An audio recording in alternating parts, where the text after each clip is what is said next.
Yo, what's up, anglers? My name's Anthony Roberta, and welcome to Dialed In. All right, I'm excited to bring you this new channel. It's basically going to show my personal approach to fishing kayak tournaments from start to finish. We're going to go pretty in-depth with these videos. They're going to be broken down into 4 segments, which is going to be off-the-water research, pre-fishing, tournament coverage, and then a tournament recap. So this video in particular is going to revolve around Monksville Reservoir, our 6th LIKBF tournament of the season. I had a lot riding on this one. I was trying to lock up my 3rd Angler of the Year title. If I would have finished within the top 3, I would have had enough points to do it. So we're going to see if I got that done. And right now we're going to jump right into it with part 1 of 4, which is off the water research.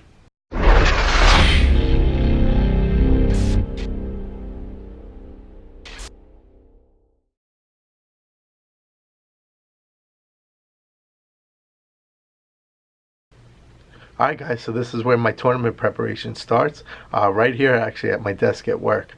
I'm lucky enough to have some downtime with my job. I place orders over the phone with vendors. Sometimes I'm stuck on hold 15, 20 minutes, so I utilize that time going online and doing some lake research.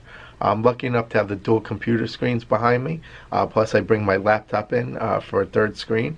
That really helps out, especially with mapping apps, when I have like Google Earth, Google Maps, and Navionics open at the same time. What we're going to do now is we're going to jump on the computer, and I'm going to show you guys exactly what apps I use and how I go about researching a lake. Alright, what's up, anglers? So welcome to the first segment of this video, which is going to be off the water research. Basically, I spend a lot of time here, especially if I'm not going to be able to pre-fish the lake. You can find out a lot of information on a body of water on the internet, and I'm going to show you guys some of the ways I go about researching a lake that has helped me become successful with kayak fishing tournaments. So without further ado, let's jump right into it. All right, so usually where I start, guys, is I want to get a layout of what the lake is going to be like. How far is it from my house? How far is my drive going to be, on tournament morning? So I make sure I get to the lake on time. Is there a fee to fish the lake? Do I need a fishing license? Is it a locked gate, or can I get in there at any time? Can I get there early and set up? What type of fish are in the lake? How big is the body of water? How deep is the body of water? You can get all that information right here from just doing some general research on the lake. So that's usually where I like to start to get kind of a layout of the land, so to speak. And then from there, I'll jump right into looking at some images of the lake. So this way I could see, is there docks on the lake? Is there houses around the lake? What does the land look like around the lake? As you can see in this picture here, this is what Monksville Reservoir looked like midsummer. And this is exactly what it's going to look like in the tournament video later. As you can see, there's a lot of overhanging trees I could see, so maybe skipping a Senko up shallow could be, a key presentation, stuff like that. So I'll just basically, get some imaging and do some research on the lake itself. And then from here, I usually jump into mapping, which is where I spend most of my time. I use 2 apps for that. I'll use Google Maps and I use Navionics. And I'll go right from the imaging into Google Maps and get a satellite image of the lake. I can see all the different points on the lake. I get an idea if there's any old road beds, kind of like this, that were traveling through the lake. You can see up here, there's a bridge that crosses the lake here. There's a dam down here. I can zoom in. You can see this is one of the parking areas of the lake. And the closer you zoom in, you can kind of get an idea of, the shoreline. If I was to park, in this area here, where am I going to start fishing? What's the shoreline going to look like? If I came out here, I got a little point that I could hit here right away. If I go up here on the north side, it brings me pretty close to this bridge. So if I wanted to start out, fishing this bridge first thing in the morning, this would be a good launch to start out at. And then from here, I'll go right into Navionics. And when I brought up this lake, when I brought up Monksville, when I was doing my research, one thing jumped out at me right away. This lake has a shallower end and a deeper end. As you can see down here, it's much steeper, a lot more ledge fishing down south. So if I wanted to, fish the ledges and stuff like that, this ramp here would have been a good choice. I got a nice point here for summertime fishing. There's a little pocket here where bait fish could be schooling up early in the morning. The north side, I'm thinking this is where a lot more of the grass is going to be. You got this bridge here, and underneath this bridge is going to be bridge pilings, rip wrap. Any type of current could position the fish around these bridge pilings or these points right here. So you could basically get a good idea of the body of water by looking at the mapping features. I was even actually able, because I like the way this bridge looks so much, after doing my research here on the computer, I was able to go downstairs on my Lowrance unit and actually mark a waypoint here.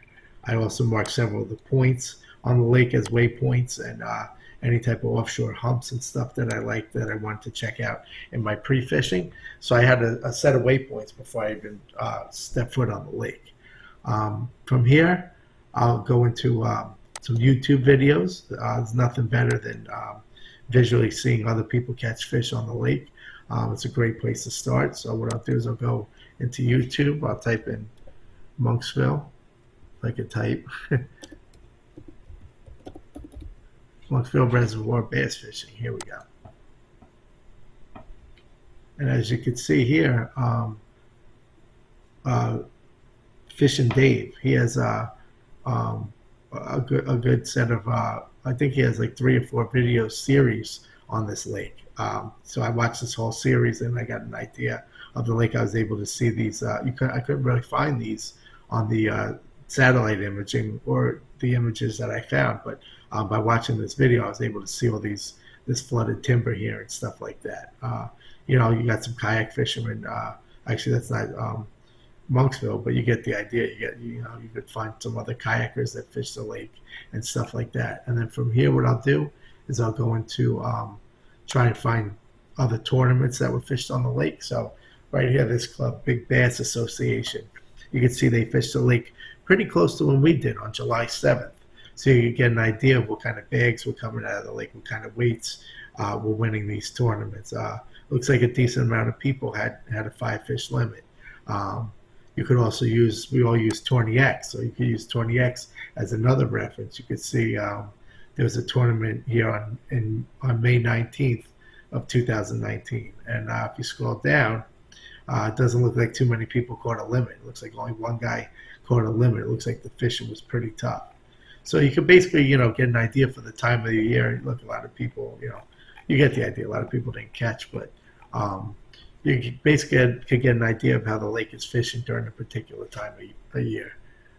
From there, then I'll go into, as the tournament gets closer, I'll look up, I'll look up the weather, especially earlier in the season.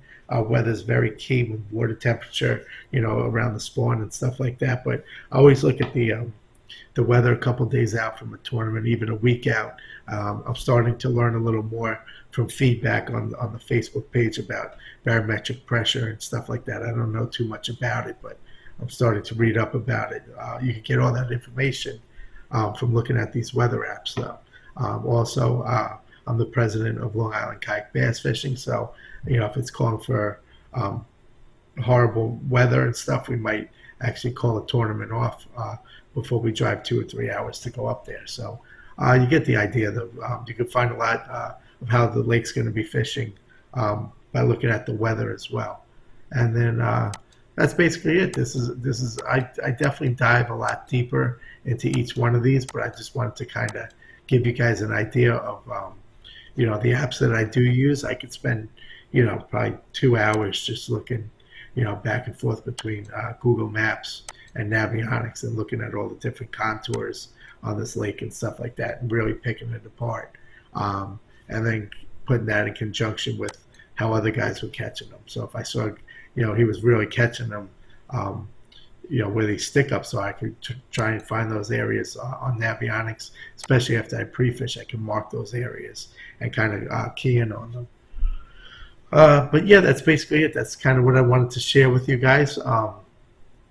Basically, the way I broke down, let's focus on Monksville. So again, I went there and pre-fished it.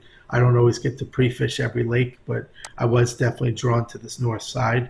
That's where I did end up staying. I did like fishing around this bridge quite a bit, and I actually found that this point right here um, was key. I pretty much spent most of my day during the tournament, as you'll see in the video, bouncing back and forth along this point.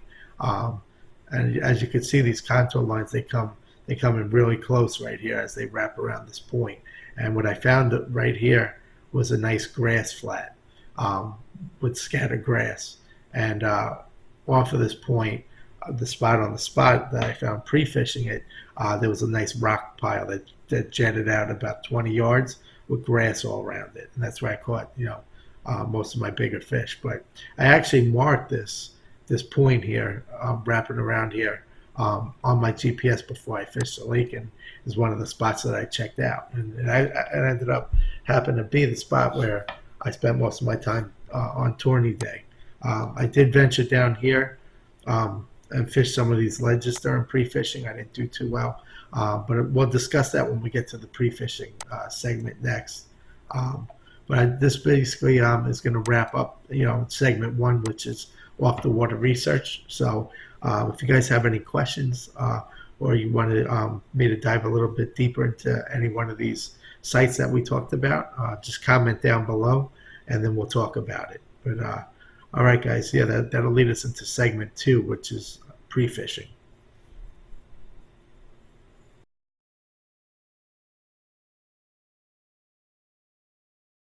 Alright guys, so I had a bit of bad luck. I know it's my first video, but I wasn't able to get any footage of my pre-fishing. I filmed the whole day. I got off the water and I went to upload my footage and it wouldn't upload from my GoPro. It kept saying corrupt data. Since then, I've replaced my memory card and I haven't had any issues.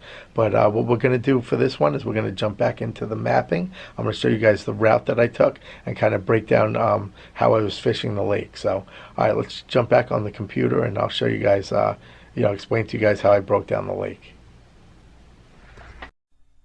Alright guys, so here's how I pre-fished the lake. So I ended up starting off on this north ramp. The main thing I wanted to look for after doing my map research was grass. So I picked the north end of the lake because it was shallower. And I also liked the look of this bridge here. I wanted to check this out. So I ended up launching from this launch. I got there around 5:30 in the morning. I launched and I headed up this way. And right along this edge here, I saw a lot of slop, like up against the shoreline. So I was throwing a frog up on the slop, and then I noticed that it dropped off pretty quickly.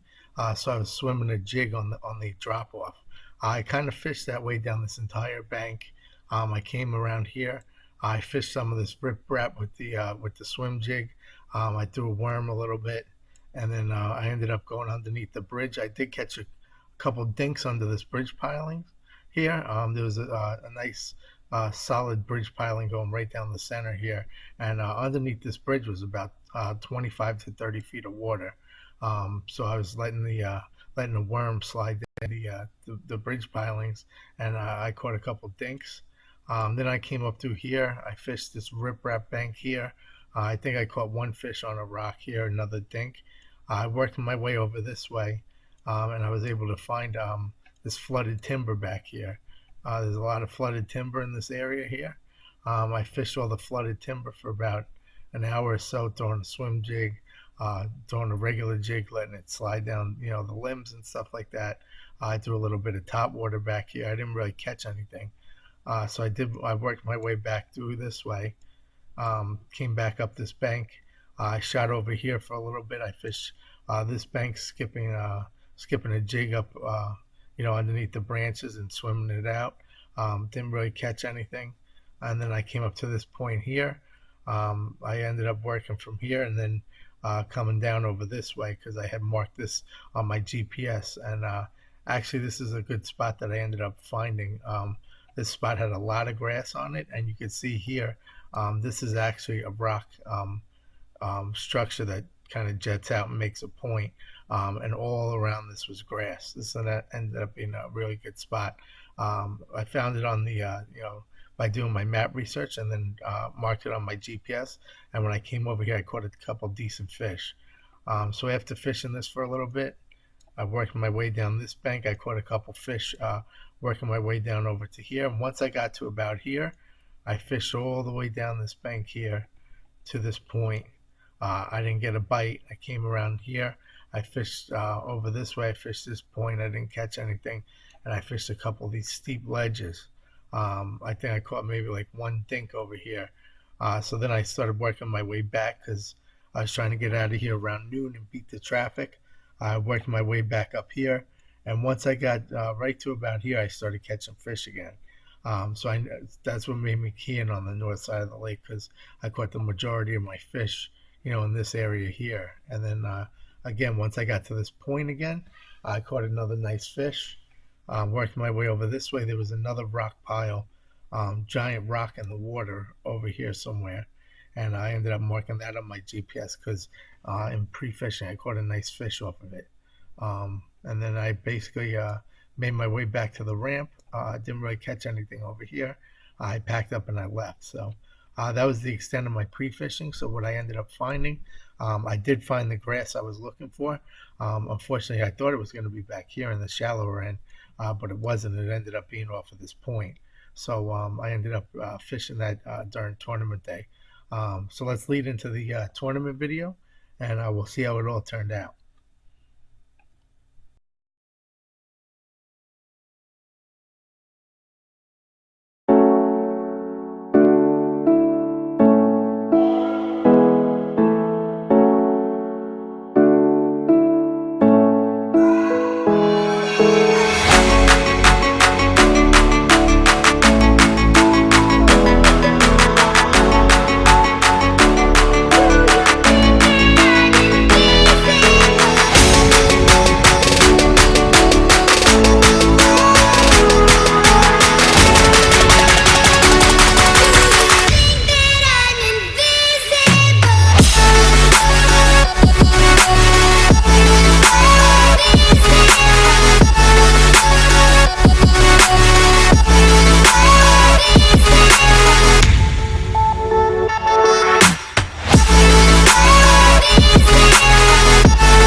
First keeper of the day, just over 12 inches. He's not big, but he'll get us on the board. All right, what's up, guys? Welcome to Dialed In. All right, so today's our Monksville tournament. We're out here on Monksville Reservoir. We got a nice cloud-covered day. It's pretty warm out and humid. Supposed to be some possible thunderstorms this afternoon.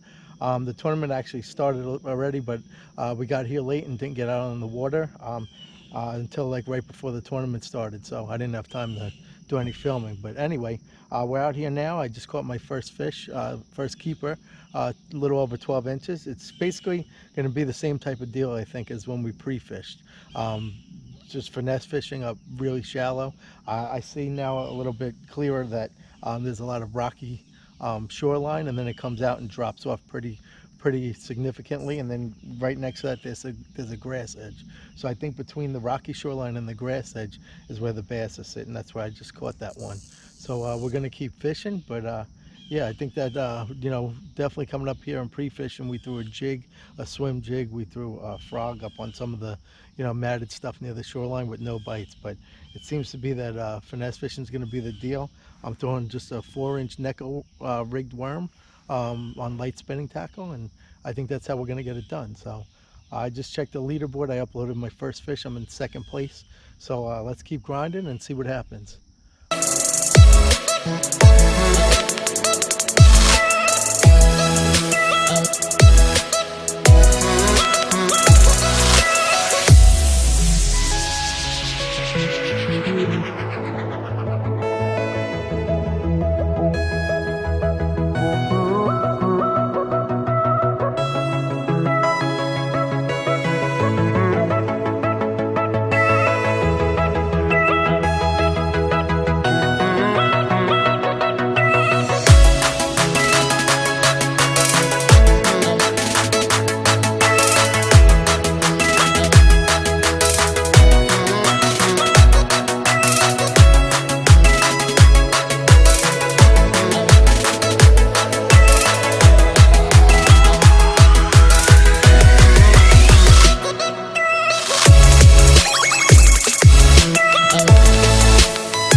Here we go, boys. We're on the board with that. That is a nice smallie right there. Nice solid fish.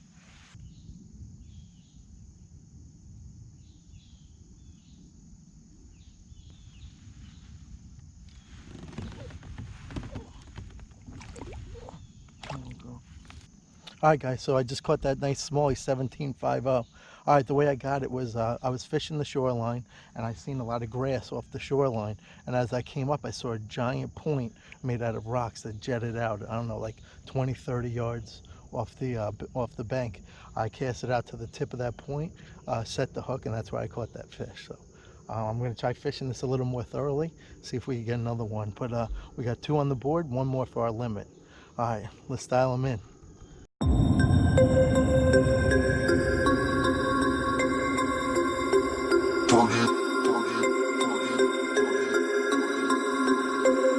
We about to turn it on.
There we go. There's our limit right there.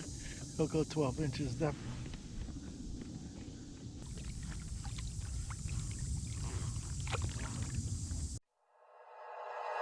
Like you, be strong to hold the powers of the sun.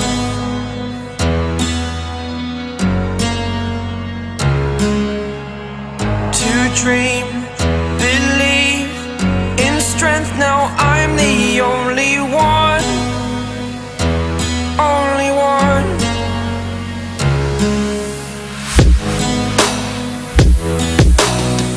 I was an ordinary boy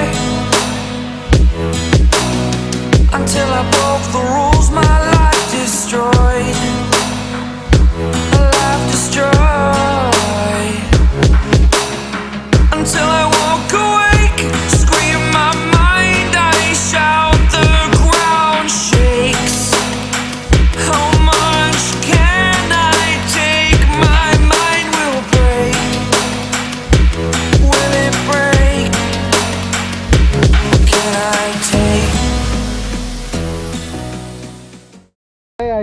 I had the one that got away experience. Oh, really? You want the big one? Just about 5 minutes ago. Yep.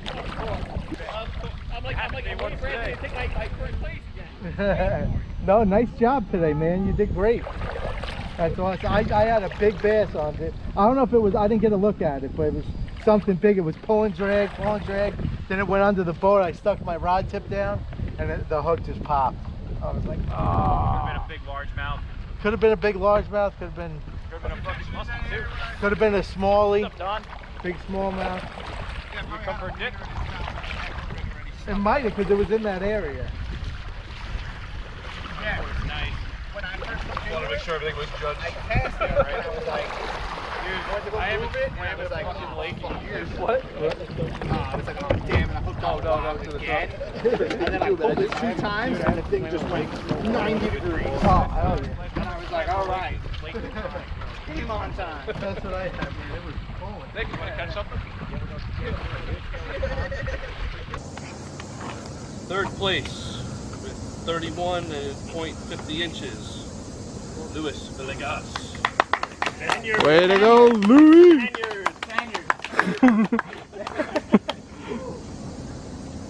All right. I want to thank all my sponsors. Good. Very nasal sponsor.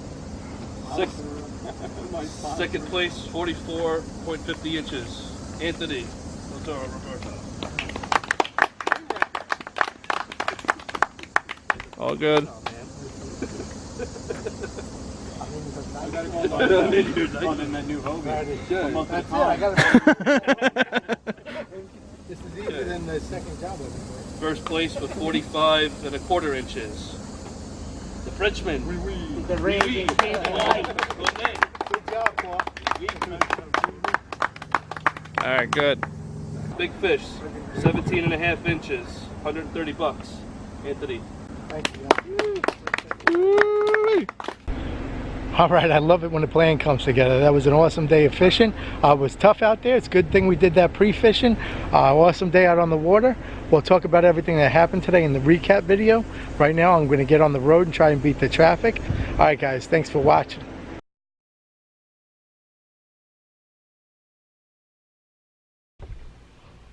Alright guys, so let's recap Monksville real quick. So the pre-fishing and off the water preparation definitely came into play. We were able to key in on that north side of the lake by doing our map study. We went out there looking for grass. We ended up finding it on that point. We also went out and pre-fished. We threw a few baits that weren't successful, and we were able to key in on the pattern. It ended up holding through tournament day. We found that grass out on the point, which ended up being the hot spot for the day. So yeah, it all worked out. We walked away with a second place win, and then I secured my third Angler of the Year title for 3 years in a row. So I'm really proud of that. I hope you guys enjoyed the video. Let me know down below. I may break these videos up. Instead of bringing all 4 segments at once, I might break them up into separate videos to make it a little shorter. I know this was a long video, so throw a few comments down below. Let me know what you guys think about that. And thanks for watching. So this is basically the content that I plan on bringing you guys. We're going to dive more in depth as we go along. And I hope you guys enjoy. If you like the video, go down below, share it with a friend, subscribe. And we got Swinging Bridge coming up in a few weeks, so we're going to start preparing for that, after I post this video. So, all right, guys, thanks for watching. I really appreciate it. And welcome to the new channel.